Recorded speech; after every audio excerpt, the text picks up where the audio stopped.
이 시간에는 홍인주 목사님 말씀 전할 때에 많은 은혜 받으시기 바랍니다.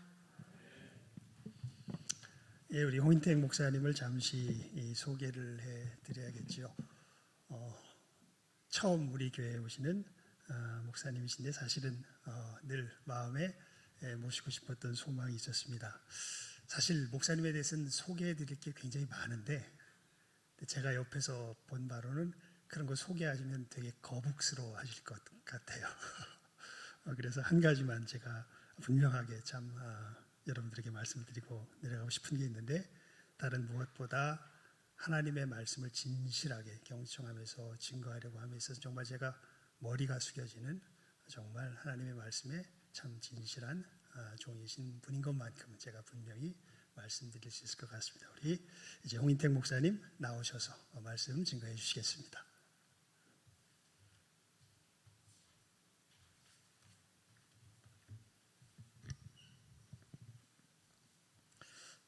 안녕하세요. 네, 예배 함께 만나서 함께 찬양하고 또 기도하고 또 하는 말씀 앞에 함께 있게 돼서 감사합니다. 하나님의 말씀으로 주께서 우리를 굳건하게 세우시고 또 강건하게 하실 줄로 믿습니다. 기도하겠습니다. 은혜로우신 하나님 아버지, 우리를 구원하여 주시고 이제까지 은혜 가운데 지나게 하신 것 감사합니다. 하나님, 특별히 더 특별한 마음으로 헌신하는 분들이 있어서 이 시간 주 앞에 찬미하며 주 앞에 나아가 싸우니 이 찬미를 받으시고 그 헌신하는 마음을 연락하여 주시고 그 헌신의 마음이 교회를 통하여 삶에서 온전히 드러날 수 있도록 신령한 은혜를 더하여 주옵소서. 함께 예배하는 모든 성도들에게도 진리의 말씀에 갈급한 심령마다 주께서 풍성한 은혜로 공급하여 주옵소서. 주 예수님 이름으로 기도하옵나이다. 아멘. 오늘 드보라 여전도의 헌신 예배라 하는 말씀을 제가 김 목사님한테 들었는데 와서 뵈니까 저보다도 연배들이 높으신 분들인 것 같습니다. 오래 신앙생활 하셨고 또 신앙생활에 경험도 많으신 분들이라고 생각됩니다. 새로운 무엇을 기대하고 소망하는 것이 오히려 어색한 연령에 이르신 것은 아닐까, 그런 생각이 들기도 합니다. 저도 올 한 해 시작하면서 새해에 무슨 소망, 무슨 꿈, 무슨 포부를 품어야 되나, 그리고 그것을 성도들에게 어떻게 이야기하고 함께 하자고 이야기를 해야 하나 생각하고 기도하고 고민하고 했는데 해가 바뀌도록 그런 것이 생각나지 않았습니다. 2024년도에는 어떤 일이 더 있었으면 좋겠다, 내가 어떻게 되었으면 좋겠다, 이런 기대, 희망 별로 품지 않게 되었습니다. 왜냐하면 그 전에도 젊을 때는 더 많이 해가 바뀐다고 소망을 품어 보았지만 잘 그렇게 되지 않았습니다. 연말의 분위기에 편승해서 조금 더 생각이 깊어지긴 했지만 그렇다고 새로워지는 것 없었습니다. 그래서 제가 해가 바뀌면서 저희 성도들하고 그런 이야기를 했습니다. 해가 바뀐다고 달라지는 것은 아닌 것 같습니다. 나이가 한 살 더 늘어난다고 해서 우리가 더 지혜로워지고 성숙해지는 것도 아닌 것 같습니다. 다만 조금 더 여유가 생기는 것 같고 조급한 마음을 내려놓게 되는 것 같기는 합니다. 그런 이야기를 하면서 올 한 해도 주님 인도하시는 대로 한 걸음 한 걸음 또 한 주 한 주 따라가 보십시다, 그렇게 설명했습니다. 그래서 저희 교회의 올해 표어는 주의 인도하심 따라입니다. 우리가 계획을 세우고 우리가 어떤 포부를 갖고 하더라도 언제나 주께서 인도하시는 대로 따라갈 때 우리가 온전히 믿음의 길을 갈 수 있다고 생각했기 때문에 그렇습니다. 이 말씀을 서두에 드리는 이유는 이미 신앙생활을 오래 하셨고 그보다 더 인생을 오래 사신 분들에게 어떤 말씀을 드리면 새로울까? 한 번도 들어보지 못한 그런 신기한 말씀을 제가 드릴 수 있을까? 그런 것은 없습니다.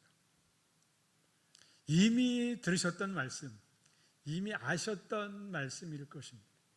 그러나 분명한 것은 우리는 계속 그리스도 안에서 자라가야 한다는 것입니다. 자라는 것은 어린이들만 자라는 것은 아닙니다. 청년들만 성장하는 것은 아닙니다. 60이 되고 70이 넘은 분들도 자라갈 수 있습니다. 몸은 20대 정도 되면 성장이 멈추고 30, 40대까지 그 정도 유지하다가 서서히 쇠락하 가겠지만 주 예수 그리스도를 아는 이 은혜 가운데서 자라가는 이 일은 평생 지속되는 일입니다. 오늘 그 부분을 에베소서 4장 15절 한 절 말씀을 통해서 한번 상고해 보고자 합니다. 오직 사랑 안에서 참된 것을 하여 범사에 그에게까지 자랄지라 그는 머리니 곧 그리스도라고 말하고 있습니다. 바울은 에베소 교회 성도들에게 그리스도에게까지 자라자고 이야기합니다. 그 기준이 자기 자신이 아닙니다. 에베소 교회는 바울이 전도해서 바울이 세운 교회이고 그 성도들은 대부분 다 바울의 설교를 통해서 양육받은 사람들입니다.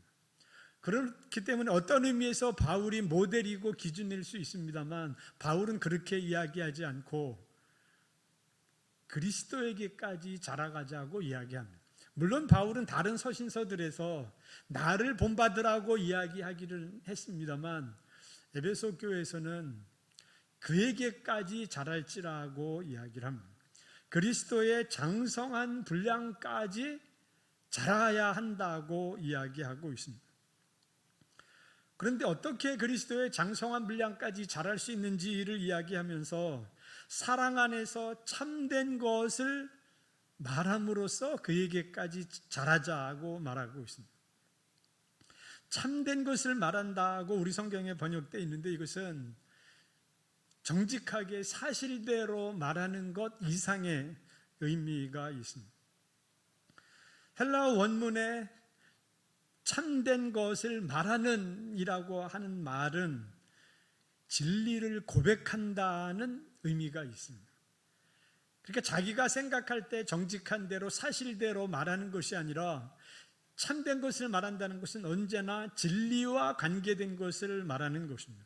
바울이 말하는 진리는 언제나 주 예수 그리스도의 복음의 진리입니다. 하나님의 아들을 믿는 것과 아는 것이 바로 진리입니다. 하나님의 아들을 믿고 안다고 하는 것에서 고백 가운데 나아가자고 이야기하고 있습니다. 바울은 하나님의 아들을 믿는 것과 아는 일이 서로 믿는 사람들 안에서 통합되어야 한다고 이야기합니다. 믿으면 예수 그리스도를 이해하게 됩니다. 믿으면 예수 그리스도를 더 분명하고 뚜렷하게 알 수 있게 됩니다.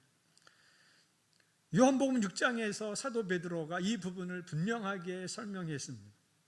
우리가 주는 하나님의 거룩하신 자인 줄 믿고 알았사옵나이다 라고 베드로는 고백했습니다. 예수 그리스도가 하나님의 구세주이신 것을 믿을 때 알게 된다는 것입니다. 고린도전서 2장 13절에서도 바울은 똑같이 이야기합니다. 우리가 이것을 말하거니와 사람의 지혜가 가르친 말로 하지 아니하고 오직 성령께서 가르치신 것으로 하니 영적인 일은 영적인 것으로 분별한다고 말하고 있습니다. 영적인 것으로 분별한다고 하는 것은 성령께서 내주하셔서 그 마음을 비춰주심으로 믿음으로 알게 된다는 것을 의미하고 있습니다. 그리스도인이 그리스도 안에서 장성해 간다고 하는 것은 믿음의 성장이고, 믿음의 성장은 그리스도를 점점 더 풍성하게 자세하게 알아가는 것을 의미하고 있습니다. 예수 그리스도를 믿는 순간부터 우리는 예수 그리스도를 알아왔습니다. 예수 그리스도가 어떤 분인지에 대해서 성경은 자세하게 설명합니다. 4개의 복음서를 통해서 예수 그리스도의 사역과 말씀을 소개해봤습니다. 또 서신서들을 통해서 예수 그리스도께서 하신 일이 어떤 것인지도 잘 우리가 소개를 봤습니다. 그런데 골로새서 2장 3절에서는 예수 그리스도를 아는 것과 관련해서 이렇게 말합니다. 그 안에는 지혜와 지식의 모든 보화가 감추어져 있다고 말합니다. 복음서를 통해서 예수 그리스도에 관한 진리와 지식이 어떤 의미에서는 밝히 드러난 것도 사실입니다. 그러나 바울은 골로새서에서 말하는 것처럼 그 안에는 아직 지혜와 지식의 보화가 감추어져 있기 때문에 그 감추어진 보화를 캐어내야 할 의무가 혹은 책임이 믿는 성도들에게 있다고도 말하고 있습니다. 바울도 동일하게 그리스도 안에서 모든 구원의 진리가 밝히 드러났다고 말하기도 합니다만, 또 어떤 의미에서 그 그리스도에 대한 완전한 진리는 미래에 계시될 것이라고 이야기하기도 합니다.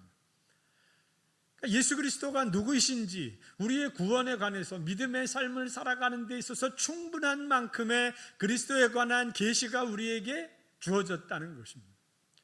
그러나 그것으로 만족하고 충분하게 되었다고 생각할 것은 아니라고 하는 것입니다. 장차 우리가 하나님의 나라에 이르게 되면 그리스도에 대해서 완전하고 충만한 지식에 이르게 될 것이라고 말하고 있는데, 그것이 단지 미래에만 주어지는 것이 아니라 믿음의 삶을 살아가는 동안 그리스도에 대해서 더 풍성하고 더 깊게 더 오묘한 진리를 알아가는 것이 성도들의 믿음의 삶이라고 말하고 있습니다. 그래서 사도 바울은 신앙생활이란 그리스도를 알아가는 것이라고 이야기합니다. 그리스도를 알아가는 것이 없이 신앙생활하는 것은 목적이 없는 것이고 내용이 없는 것입니다. 그것은 동호회 생활과 큰 다름이 없습니다. 취미생활의 모임과 다를 것이 없습니다. 그리스도인의 모임, 그리스도인의 공동체, 그리스도인의 예배의 독특성은 예배할 때마다 예수 그리스도가 누구신가를 새롭게 알아가는 데 있습니다. 새롭게 그리스도를 알아가는 기쁨이 믿는 사람들 안에서 계속 커가지 않는다면 믿는 사람들은 매너리즘에 빠져버립니다. 신앙생활을 한 10년, 20년 정도 하게 되면 설교 본문으로 삼은 본문과 제목만 봐도 오늘 목사님이 무슨 설교 하시겠구나 대략 감이 옵니다. 그렇지 않으신가요? 그럼에도 불구하고 하나님께서 이미 아는 말씀에게 우리를 새롭게 하실 수 있다라고 하는 기대를 갖는 것은 지극히 당연한 것이고, 설교자들은 언제나 그렇게 하려고 노력해야만 합니다. 구원은 이미 받은 것이지만 구원은 계속해서 우리의 삶에서 확신되고 확인되어야 하는 것이기 때문에 구원에 이르도록 계속 자라가라고 이야기합니다. 그것은 종말에 이르기까지 믿음의 삶을 끝까지 살아가라는 의미이기도 합니다만, 매일매일의 삶 속에서 그리스도를 더욱더 뚜렷하고 분명하게 알아가라고 하는 것을 의미하고 있습니다. 그래서 본문에서 참된 것을 말한다라고 하는 것은 언제나 진리를 말하는 것인데, 혼자 말하는 것이 아니라 공동체로 모여서 함께 고백하는 것을 의미합니다. 즉 예배에서 함께 주 예수 그리스도에 대한 믿음과 지식을 고백하는 것을 의미합니다. 예배 시간에 함께 큰 소리로 예수 그리스도를 고백하고 찬송하고 서로 말하는 것입니다. 사랑 안에서 참된 것을 말하여라고 하는 말은 예배할 때마다 예수 그리스도가 누구이신가를 찬양으로, 기도로, 또 말씀을 듣는 것으로 아멘으로 화답하는 것을 통해서, 또 예배 후에 성도들 사이에 교제를 통해서 그 말씀을 계속해서 함께 고백하고 이야기 나누는 것을 의미합니다.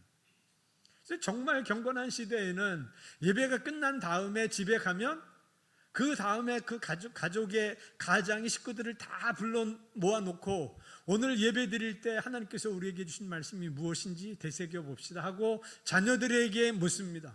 하인들에게 묻습니다. 또 가족들에게 묻습니다. 오늘 말씀 어떻게 들었는지, 어떤 말씀이 도전이 되었는지, 어떤 말씀이 내 마음속에 꺼리낌이 되었는지, 우리가 어떻게 살아야 될 것인지를 식탁 위에 둘러 앉아서 가족들이 함께 다 이야기를 나눕니다.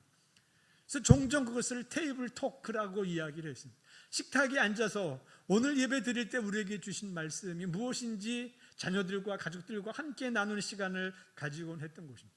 그런 일들을 통해서 예수 그리스도를 아는 지식을 점점 더 새롭게 하는 것입니다. 다만 듣는 것으로 끝나는 것이 아니라 그것을 함께 이야기할 때 더 또렷하게 기억나고 생생하게 되는 특성이 있습니다. 그래서 가장 잘 배우는 방식은 가르치는 것이라고 누군가 말하기도 했습니다. 자기가 이해하고 있는 바대로 누군가에게 설명하거나 가르치거나 하면 자기가 알고 있는 것이 자기 머릿속에서 마음속에서 훨씬 더 선명해지고 분명해지는 특성이 있습니다. 복음의 진리도 그렇습니다. 그러나 진리를 함께 고백한다는 말에는 그 이상의 의미가 있다는데 그것은 예배에서 그리고 교회에서 공동체적으로 고백하는 것을 넘어서서 생활 속에서 진리가 드러나도록 말하는 것도 포함되고 있습니다. 그래서 우리 성경에는 참된 것을 하여라고 의역해서 번역을 했습니다. 진리를 말하여라고 번역하는 것이 사실은 정확한 문자적인 번역일 수 있는데 대부분의 성경은 우리 성경처럼 참된 것을 하여라고 이렇게 번역을 했어요. 그것은 무슨 의도인가 하면 교회에서 예배드릴 때 성도들과만이 아니라 일상생활 속에서도 진리를 말하고 진리를 고백하고 진리의 교제를 지속하는 것을 통해서 그에게까지 자라간다는 것입니다. 그러니까 그리스도의 안에서 자라간다고 하는 것은 예배를 통해서 기도를 통해서 찬미를 통해서 말씀을 통해서 자랍니다만 실생활 속에서 진리를 말하고 함께 교제하는 것을 통해서 더 풍성하게 그리스도 안에 자라간다는 것입니다. 그런데 바울은 참된 것을 말하여라고 이야기하면서 그 앞에 오직 사랑 안에서라고 먼저 이야기를 합니다. 진리를 말하는데 참된 것을 말하는데 사랑으로 말해야 된다는 것입니다. 사랑의 마음이 없이 진리를 이야기하는 것만큼 의미 없는 일은 없습니다. 진리를 이야기하는데 냉담한 심정으로 무관심한 마음으로 심지어는 다른 사람을 무시하는 듯한 태도로 말한다면 그것은 진리를 말하는 것이 아니라고 할 수도 있습니다. 왜 이렇게 우리가 생각해야 하는가 하면 진리를 아는 것은 너무나 우리 마음속에 강렬한 희열을 가져다 주기 때문에 종종 그 진리를 깨닫는 그 마음이 우리 마음을 우쭐하게 하고 이것을 알지 못하는 사람을 보게 되면 약간 무시하게 되는 듯한 제스처나 태도도 나타날 수 있기 때문에 그렇습니다. 그래서 잠언은 종종 교만에 관해서 경고하고 있습니다. 사랑 안에서 사랑으로 진리를 말하지 않는다면 진리를 완전히 아무 생명력이 없는 것으로 만들어버리는 것과 똑같기 때문에 그렇습니다. 그래서 우리가 아는 것처럼 고린도전서 13장 12절에서 바울은 말하기를 사랑이 없으면 아무것도 아니라고 이야기합니다. 내가 예언하는 능력이 있어 모든 비밀과 모든 지식을 알고 또 산을 옮길 만한 모든 믿음이 있을지라도 사랑이 없으면 내가 아무것도 아니라고 말합니다. 사랑의 마음으로 진리를 말하는 것은 그리스도인에게 가장 중요한 것입니다. 진리를 알아가는데 그 안에 사랑이 없을 수가 있을까요? 그럴 수 있습니다. 놀랍게도 그럴 수 있습니다. 지금 바울이 에베소 교회에 이 편지를 쓰고 있습니다만 이 에베소서가 기록되고 나서 한 30년 뒤에 사도 요한이 에베소서에 편지를 보냈습니다. 그런데 예수님께서 그 에베소 교회 사자에게 편지하라고 하시면서 하신 말씀이 무엇인가 하면 첫사랑을 잃어버렸다고 하는 경고입니다. 당연히 에베소 교회 성도들은 진리를 알았고 그 진리의 사랑으로 말미암아 마음이 뜨거웠고 그 뜨거운 사랑으로 진리를 말하면서 그 어려운 시대에 환난과 핍박을 이기면서 견뎠습니다. 그런데도 주님께서 보시기에는 에베소 교회 성도들이 진리를 지키느라고 진리를 끝까지 살아내느라고 무진 애를 쓰고 수고했지만 첫사랑을 잃어버렸다고 하는 부분 때문에 경고하십니다. 사랑을 잃어버릴 수 있다고 하는 것은 언제나 우리가 마음에 삼아두어야 할 주님의 경고입니다.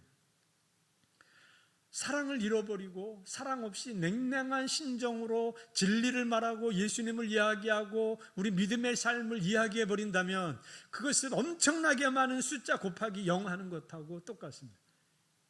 아무것도 아닌 것이 되어버린다는 뜻입니다. 그래서 바울은 참된 것을 말하고 행하는 삶을 살아야 하는데 사랑 안에서라고 말하고 있습니다. 사랑 안에서 참된 것을 하여 범사에 그에게까지 자랄지라고 말합니다. 사랑 안에서 진리를 말하는데 그렇게 하는 것을 통해서 그에게까지 자라가자고 이야기하는데 그는 바로 예수 그리스도입니다.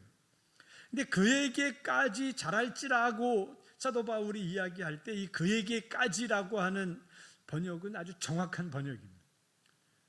왜냐하면 사도 바울이 여기서 사용한 전치사는 한 공간에서 다른 공간으로 장소에서 장소로 이동하는 것을 의미하기 때문에 그렇습니다.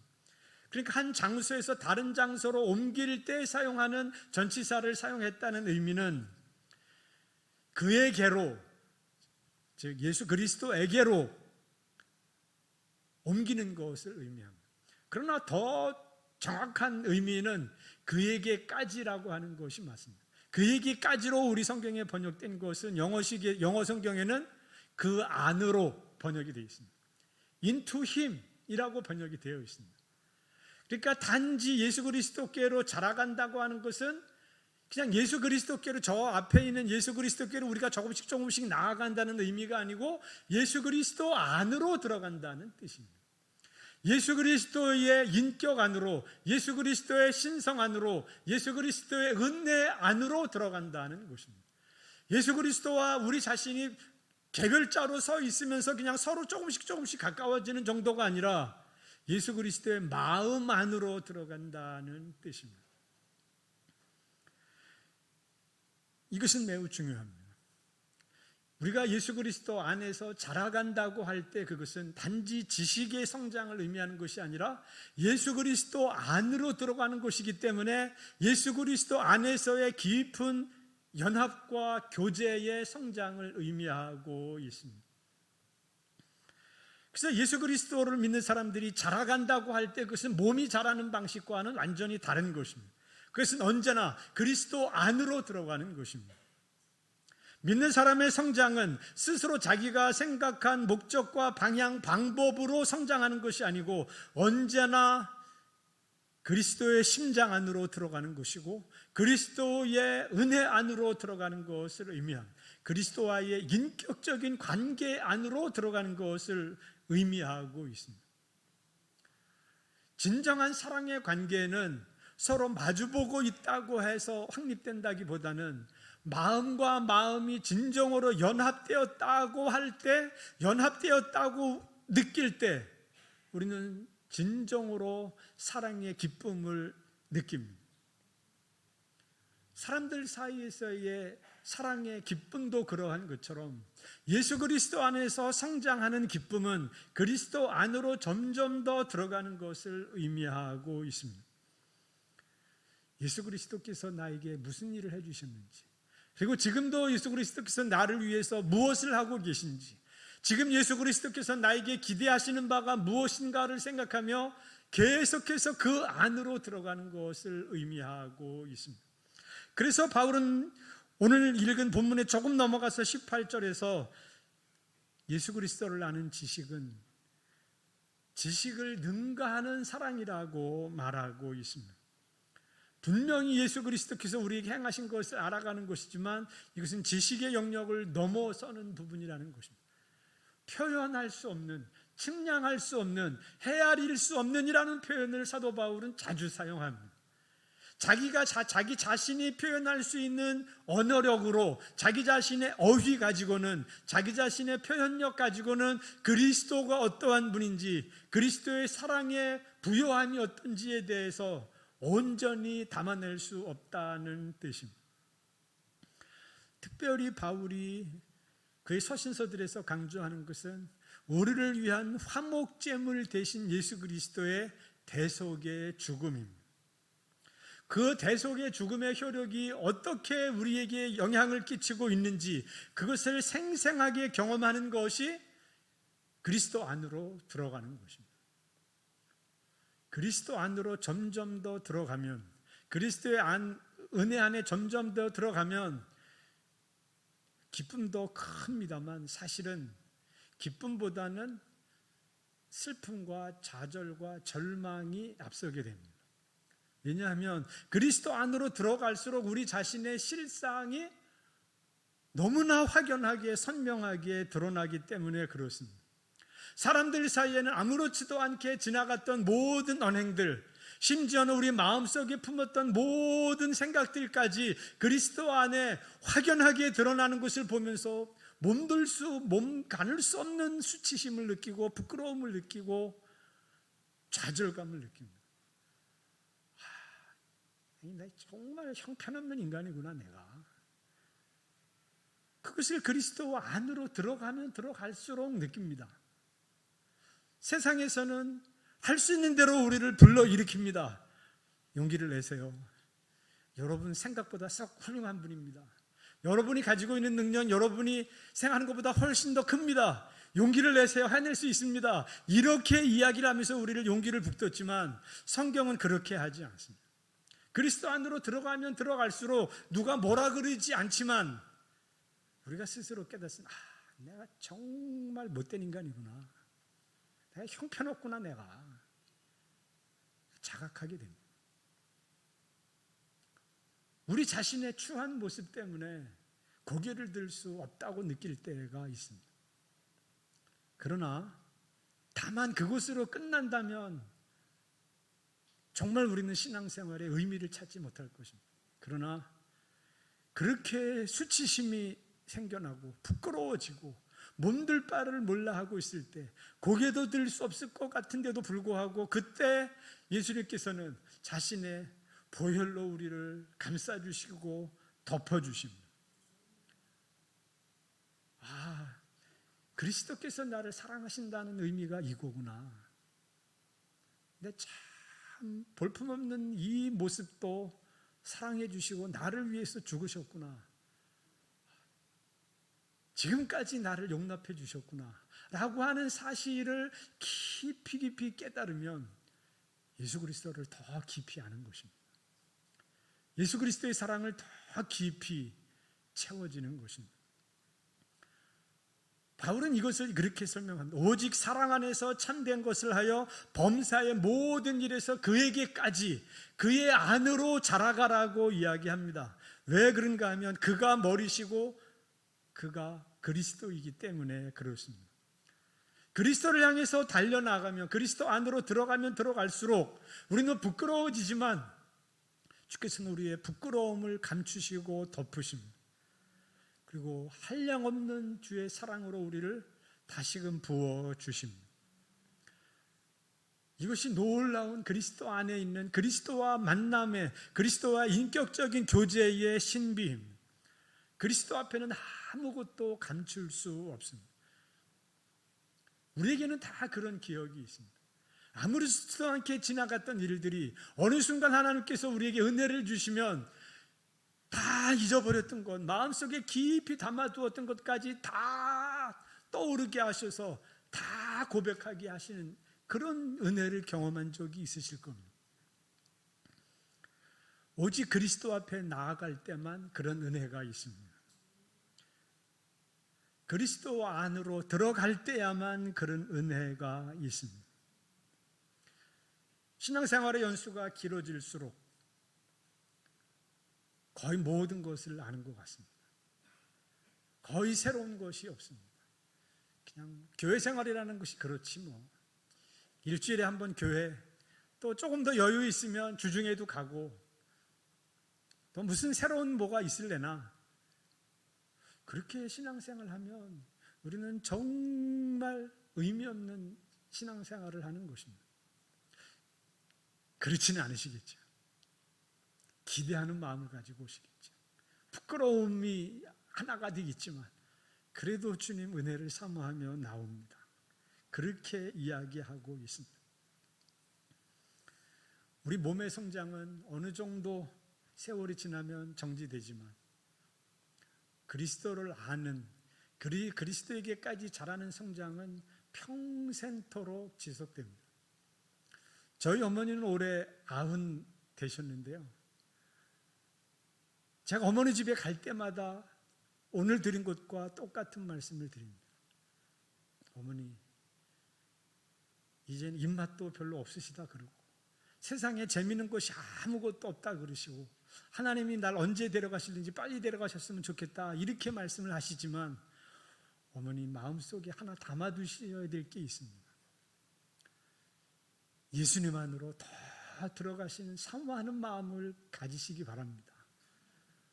그럼 90이 되신 저희 어머니가 아들이 하는 이야기라도 아멘 하십니다. 저 역시 그렇게 기도합니다. 아침 저녁으로 어머니를 위해서, 저희 교회도 그 연세에 이르신 어르신들이 계시니까 위에서 기도할 때마다 하나님 그분들을 건강하게 해주시기 바랍니다. 생활에 평안함이 있게 해주시기를 바랍니다. 기도합니다. 그러나 무엇보다도 은혜를 더 깊이 알아가도록 신령한 은혜를 더해 주시기를 원합니다. 그렇게 기도합니다. 오늘 헌신 예배를 드리시는 분들, 또 함께 예배 드리시는 모든 성도님들, 사랑 안에서 참된 것을 말함으로 그리스도 안으로 점점 더 들어가신 은혜가 있기를 원합니다. 그러면 지금부터 평생 기쁨이 날로 새로워질 것입니다. 날마다 새로운 은혜가 여러분의 심령 속에, 여러분의 가정에, 여러분의 삶에, 여러분의 교회 위에 풍성하게 될 줄로 믿습니다. 이 은혜를 단지 귀로만 들으시는 것 아니라 심장으로 체험하시고 삶으로 증거하시는 복된 은혜가 우리 신성교회 모든 성도님들께 있기를 축원드립니다. 기도하겠습니다. 은혜로우신 하나님 아버지, 어느 정도 살다 보니 새로운 것을 기대하지도 않고 기대해도 기대하는 대로 되지 않는 것도 알게 되었습니다. 그러나 신령한 은혜에 관하여는 우리가 끝까지 소망하며 자라가야 하는 것을 말씀을 통해서 배우니 하나님, 그리스도 안으로 끊임없이 들어가게 하여 주옵소서. 그리스도 안에 깊이 연합하는 성도들 되게 하여 주옵소서. 부끄러워지고 몸 가눌 수 없을 만큼 수치스러울지라도 그리스도의 화목제물 되신 그 놀라운 구속의 은혜가 우리를 감싸시는 그 은혜를 날마다 우리 신비 속에 심령으로 경험하도록 은혜 더하여 주옵소서. 헌신 예배를 드리는 분들과 함께 예배하는 모든 성도들에게 이 신령한 은혜를 날로 더하여 주시기를 원합니다. 그래야 이 교회에 함께 예배하는 모든 성도들에게 하늘의 신령한 기쁨과 평화와 은혜가 날로 넘치게 하여 주옵소서. 주 예수님 이름으로 기도하옵나이다. 아멘.